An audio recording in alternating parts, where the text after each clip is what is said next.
साल 2006 में David New York senate के लिए चुनाव लड़ रहा है। उसकी चुनावी मुहिम बहुत अच्छी चल रही है क्योंकि वो लोगों के दुख दर्द को समझता है। सभी को पूरा भरोसा है कि वो जीत जाएगा। उसकी तस्वीरें हर मैगजीन के कवर पर छप रही हैं और वो सबसे फेमस टॉक शोज में आ रहा है। लेकिन सब कुछ तब बदल जाता है जब एक अखबार एक पुराना मजाक उजागर करता है जिसमें डेविड ने कॉलेज रियूनियन के दौरान सबको अपनी नंगी पीठ नग्नता में मजाक दिखाया था। इससे उसकी इमेज को बहुत नुकसान होता है। डेविड इस बात पर बहुत गुस्सा हो जाता है। ये सब हैरी नाम का एक आदमी देख रहा होता है जो एक रहस्यमय कॉल रिसीव करता है और कहता है कि वो नई प्लानिंग पर काम कर रहा है। चुनाव वाले दिन एक्सपर्ट्स कहते हैं कि डेविड हार जाएगा और वही होता है। हैरी और उसका बॉस रिचर्डसन अब भी डेविड पर नजर रखे हुए हैं और कहते हैं कि उसे दोबारा सही रास्ते पर लाना होगा। डेविड काफी तनाव में आ जाता है और खुद को शांत करने के लिए बाथरूम में छिप जाता है। जब वो भाषण की प्रैक्टिस कर रहा होता है तभी एक टॉयलेट स्टॉल से आवाज आती है और अचानक एक लड़की एलिस बिना जूते और शराब की बोतल के साथ बाहर निकलती है। वो बताती है कि वो एक शादी में बिना बुलाए शर्त के चलते घुस गई थी और अब सिक्योरिटी से छिप रही है। वे दोनों बात करने लगते हैं और तुरंत एक दूसरे से जुड़ जाते हैं।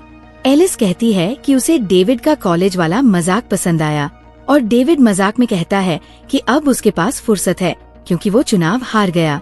एलिस समझ जाती है कि डेविड अब भी लाइमलाइट चाहता है। तभी अचानक वे एक दूसरे को चूम लेते हैं। तभी डेविड का कैंपेन मैनेजर आ जाता है और एलिस जल्दी से भाग जाती है। डेविड को उसका नंबर तक नहीं मिल पाता। बाद में डेविड मंच पर भाषण देने जाता है। स्क्रिप्ट पढ़ना शुरू करता है लेकिन फिर दिल से बोलने लगता है। लोगों को उसका सच्चा अंदाज पसंद आता है। एक महीने बाद हैरी अपने बॉस रिचर्डसन से मिलता है जो कहता है कि हैरी को डेविड की शर्ट पर कॉफी गिरानी होगी ताकि वो बस मिस कर दे। अब डेविड राजनीति छोड़ चुका है और एक बड़ी फर्म में पार्टनर बन गया है। हैरी पार्क में डेविड का इंतजार करते करते सो जाता है और जब तक उसकी नींद खुलती है डेविड पहले ही बस पकड़ चुका होता है। बस में डेविड को अचानक एलिस फिर से मिल जाती है। दोनों हैरान भी होते हैं और खुश भी। वो बातें करते हैं और एलिस उसे फिर से सीनेट के लिए खड़े होने को कहती है। लेकिन हैरी दूर से अपनी शक्तियों का इस्तेमाल करता है ताकि डेविड के हाथ से कॉफी एलिस पर गिर जाए। फिर हैरी एक टैक्सी से टकरा जाता है लेकिन कुछ नहीं होता।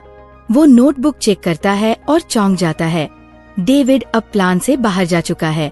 बस में डेविड एलिस से नंबर मांगता है लेकिन उसका फोन बार बार बजता रहता है जिससे तंग आकर एलिस फोन को उसकी कॉफी में फेंक देती है और उतर जाती है। डेविड कहता है वो बाद में उसे कॉल करेगा। जब डेविड अपने ऑफिस पहुंचता है उसे सब कुछ अजीब सा लगता है। सारे लोग एकदम फ्रीज हो गए हैं। वो भागता हुआ कॉन्फ्रेंस रूम में पहुंचता है जहां चार्ली कुछ अजीब नकाबपोश लोगों के साथ होता है जो एक रहस्यमय छड़ी से उसे स्कैन कर रहे होते हैं। रिचर्डसन उन्हें आदेश देता है कि डेविड को पकड़ो। डेविड भागता है लेकिन जहां भी जाता है वही लोग सामने आ जाते हैं। आखिरकार वो अपने ऑफिस में छिपता है और 911 कॉल करने की कोशिश करता है लेकिन कोई जवाब नहीं देता। वो लोग उसका दरवाजा तोड़ते हैं, उसे पकड़ते हैं और हैरी उसे क्लोरोफॉर्म सुंघाकर बेहोश कर देता है। डेविड की आंखें एक गोडाउन में खुलती है जहां रिचर्डसन फोन पर डांट खा रहा होता है। फिर वो डेविड को बताता है कि अब उसे रीसेट करना पड़ेगा लेकिन एक एजेंट कहता है कि चेयरमैन कभी इसकी इजाजत नहीं देगा।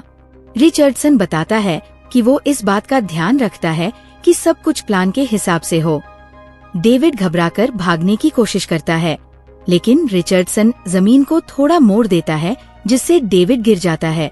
वो बताते हैं कि वे लोग द एडजस्टमेंट ब्यूरो या TAB हैं और डेविड को उन्हें उस वक्त नहीं देखना था जब वे चार्ली की किस्मत ठीक कर रहे थे।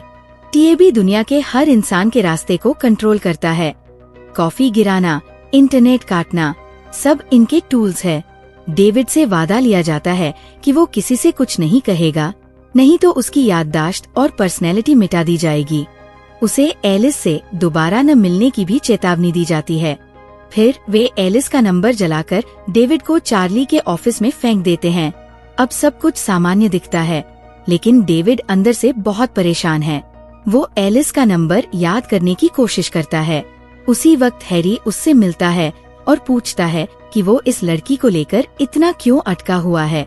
वे तय करते हैं कि प्राइवेट में बात करेंगे। बोट पर हैरी बताता है कि पानी के पास वो डेविड की हरकतें नहीं पढ़ सकता। वो ये भी बताता है कि एजेंट्स दिमाग नहीं पढ़ते, बस इतिहास और आदतें देखकर अनुमान लगाते हैं।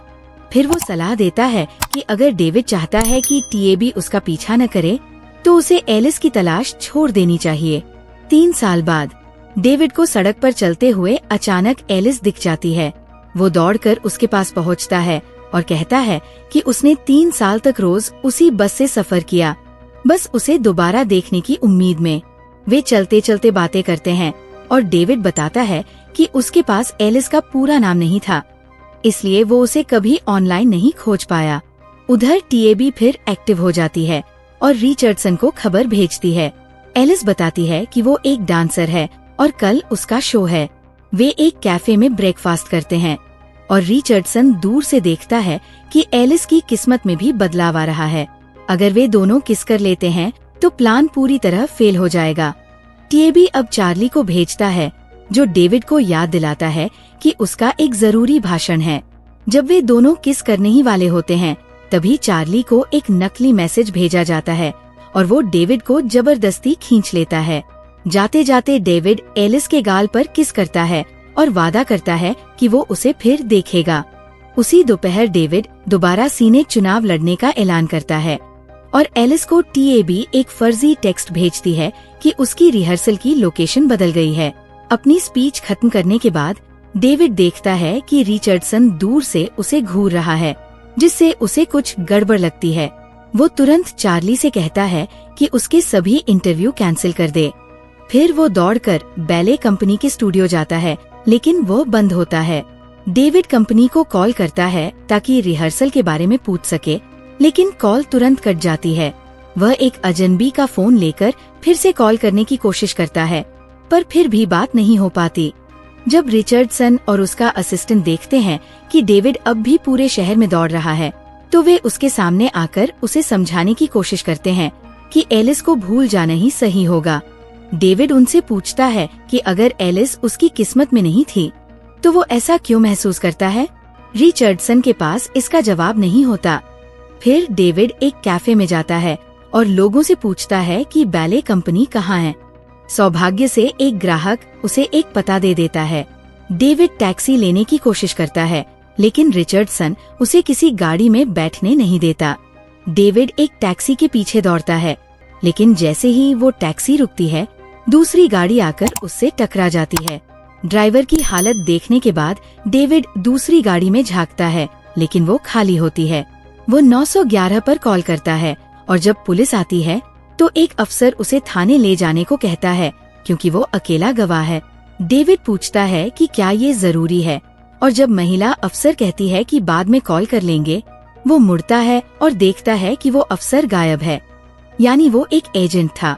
अब डेविड एक टैक्सी ले पाता है और ड्राइवर को $100 देकर कहता है कि जो कुछ भी रास्ते में आए, जैसे ट्रैफिक लाइट्स, उन्हें इग्नोर कर दे। दूसरी तरफ एजेंट्स अपनी खास शक्तियों से दीवारों और दरवाजों के आर पार होकर तेजी से भागते हैं, लेकिन जब वे स्टूडियो पहुंचते हैं तब तक देर हो चुकी होती है। डेविड एलिस को देख चुका होता है। रिचर्डसन उसे चेतावनी देता है कि अब उससे भी ज्यादा ताकतवर लोग उसके पीछे आएंगे, और फिर वो अपने बॉस से मिलने ऑफिस चला जाता है। वहाँ पता चलता है कि डेविड और एलिस को पिछले कई दशकों में साथ रहना था, लेकिन 2005 में प्लान बदल गया। मगर पुराने प्लान की बची खुची ऊर्जा अब भी उन्हें एक दूसरे की तरफ खींचती है। रिचर्डसन हैरी को ढूंढता है और कहता है कि ये सब उसकी गलती नहीं थी। उसी रात डेविड और एलिस साथ में बहुत मस्ती करते हैं, सड़क पर रेस लगाते हैं, क्लब में डांस करते हैं और बचपन की बातें शेयर करते हैं। फिर वे एक दूसरे को किस करते हैं और घर जाकर करीब हो जाते हैं। जब वे सो जाते हैं तो एजेंट थॉम्पसन उन्हें छुपकर देखता है। अगली सुबह एलिस को अपने एक्स बॉयफ्रेंड के कई कॉल्स आते हैं। वो बताती है कि पहले उससे सगाई हुई थी, लेकिन डेविड के बारे में सोचती रहती थी, इसलिए ब्रेकअप कर लिया। डेविड भी बताता है कि एलिस के साथ रहकर ही उसे पहली बार खुद जैसा महसूस होता है।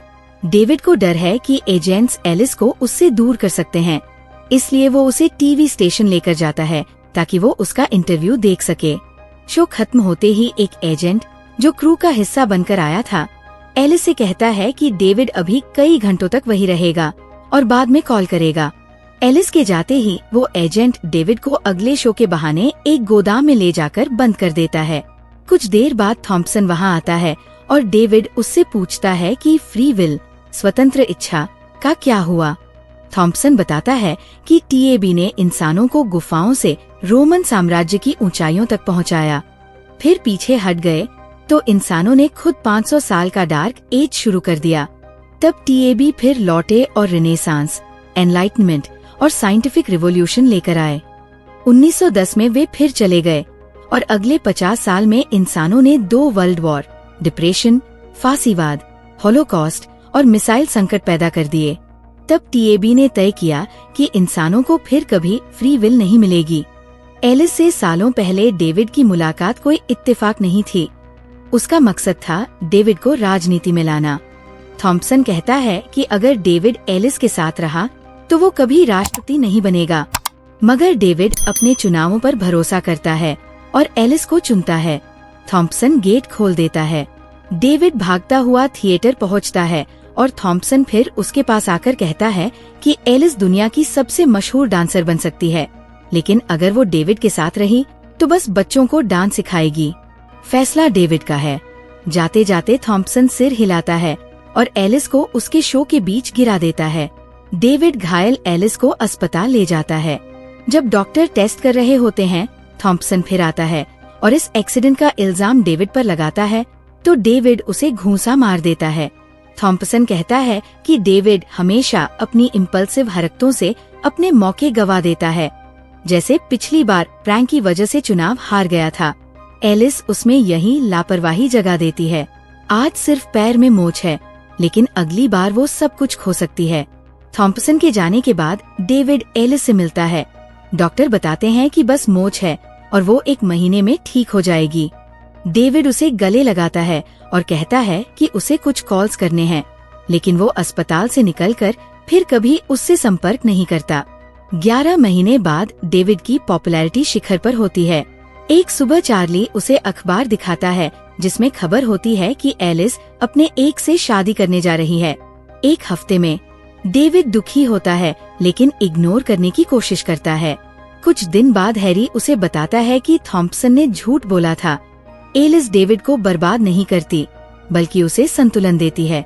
टीएबी ने डेविड के भाई और पिता की मौत को एक बलिदान की तरह इस्तेमाल किया ताकि डेविड आज जो है वो बन सके।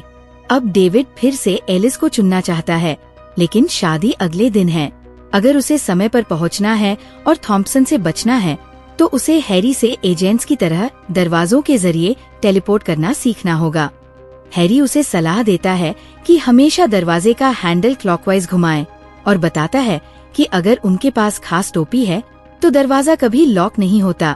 वे एक रैंडम दरवाजे से म्यूजियम पहुंचते हैं, फिर पंपिंग स्टेशन। हैरी कहता है कि पहले उल्टी दिशा में हैंडल घुमाकर रुको, जिससे वो दूसरे एजेंट से मिल सके। जब वो एजेंट्स चले जाते हैं, हैरी डेविड को रास्ता बताता है जिससे वो सही दरवाजा ढूंढ सके। साथ ही चेतावनी देता है, हर टोपी पहने इंसान से दूर भागो क्योंकि वो कोई एजेंट हो सकता है।